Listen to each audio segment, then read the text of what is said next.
Welcome, English friends. I'm Devin, and I teach calm, slow English for real life.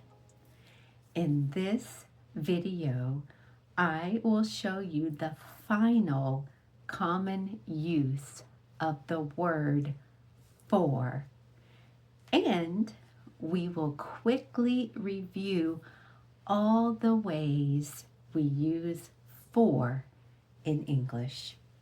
Ready? Let's go. We use for to show support or agreement. For example, I'm for the idea of building a new school in my city. Another example, are you for or against the new plan? She voted for the proposal.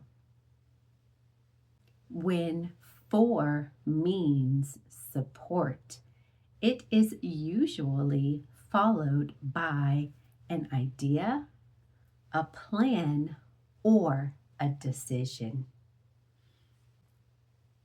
Now let's review all of the ways to use for. First, for is used for a duration of time.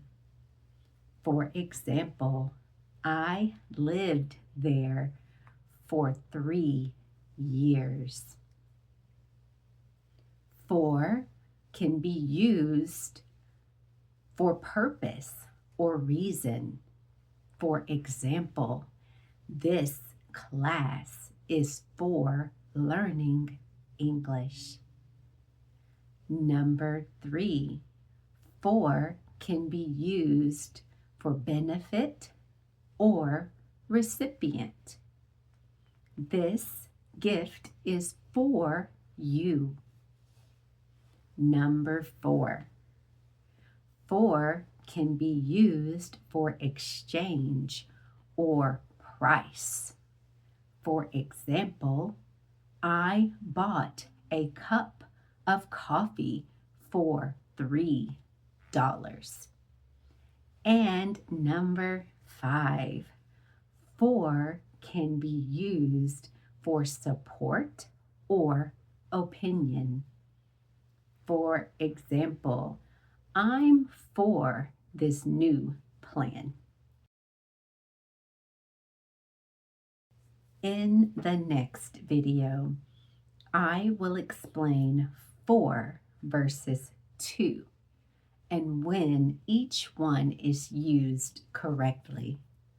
This is one of the most common confusions in English, but after this series, it will all make much more sense. Good job today, friends. See you tomorrow.